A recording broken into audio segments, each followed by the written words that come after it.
So rising Telangana అని చెప్పేసి కాంగ్రెస్ ప్రభుత్వము ఒక జపం చేస్తూ ఉన్నది. దాదాపు ఇది 1 year అయిన సందర్భంగా ఈ రైజింగ్ తెలంగాణ దుకాణాన్ని స్టార్ట్ చేసిరు. మరి ఈ రైజింగ్ తెలంగాణ ఎందులో రైజింగ్ ఉన్నది? వ్యవసాయ రంగం రైజింగ్ లేదు, ఫాలింగే ఉన్నది. ఇక్కడ మనం కొన్ని రంగాలు రాసుకుందాం. మెయిన్ ప్రధానంగా వ్యవసాయ రంగం, వ్యవసాయ రంగము ఫాలింగే ఉన్నది. రియల్ ఎస్టేటు ఫాలింగే ఉన్నది. ఇటు నిరుద్యోగుల పరిస్థితి అది పోనీ, ఇంకా ఏముంది, ఐటీ రంగం, నిరుద్యోగులది కాదు, ఐటీ రంగం తీసుకుంటే ఇది ఐటీ రంగం తీసుకున్నా కానీ ఇది ఫాలింగే ఉన్నది. ఇటు ఇంకేముంది, ఫైనాన్షియల్గా ఆర్థిక రంగం, ఫినాన్షియల్ కూడా వచ్చేసి ఇది కూడా ఫాలింగే ఉన్నది. మరి ఏ రంగము? అన్ని రంగాలు డౌన్ఫాల్లోనే ఉన్నాయి. మరి ఏ రంగము? బిజినెస్ రంగం, ఇంకా బిజినెస్ ఉంది కదా, బిజినెస్ రంగం, ఈ బిజినెస్ రంగం కూడా డౌన్ఫాలే ఉంది. మరి ఏ రంగం ముందుకు పోతున్నది? రైజింగ్ తెలంగాణ ఎక్కడున్నది? ఏడ కనపడుతుంది రైజింగ్ తెలంగాణ?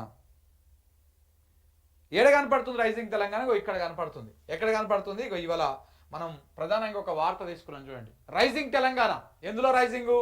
అప్పుల్లో రైజింగు, అప్పుల్లో రైజింగ్, అప్పులు పెరుగుతూ ఉన్నాయి.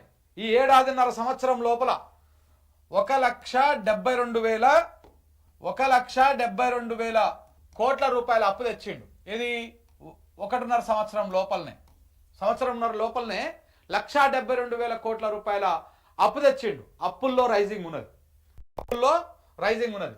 రైజింగ్ తెలంగాణ అప్పుల్లో రైజింగ్ ఉన్నది, ఛార్జీల పెంపులో రైజింగ్ ఉన్నది, మెట్రో టికెట్ల పెంపులో రైజింగ్ ఉన్నది, టికెట్ ధరల పెంచడంలో రైజింగ్ ఉన్నది, రిజిస్ట్రేషన్ ధర పెంచడంలో రైజింగ్ అయింది, నిత్యావసరాల ధరలు పెంచడానికి రైజింగ్ ప్రయత్నాలు చేస్తూ ఉన్నారు. అన్నదాతల ఆత్మహత్యల్లో తెలంగాణ రైజింగ్ ఉన్నది, అసెంబ్లీ సాక్షిగా పాలకుల అబద్ధాల్లో రైజింగ్ ఉన్నది.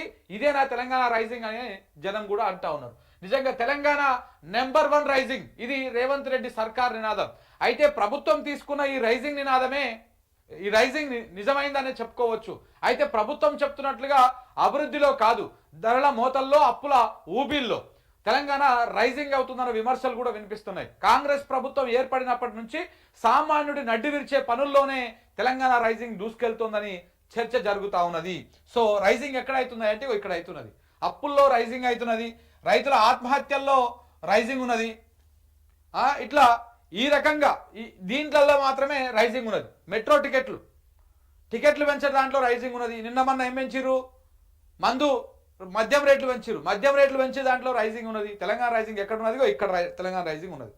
ఈ రకంగా తెలంగాణ రైజింగ్ అంటే అభివృద్ధిలో ముందుకు పోవడం కాదు, తెలంగాణ అప్పుల విషయంలో, అబద్ధాల విషయంలో, ధరలు పెంచే దాంట్లో విషయంలో, రేట్లు పెంచే విషయంలో రైజింగ్ ఉన్నది. తెలంగాణ రైజింగ్ ఇక్కడే ఉన్నది.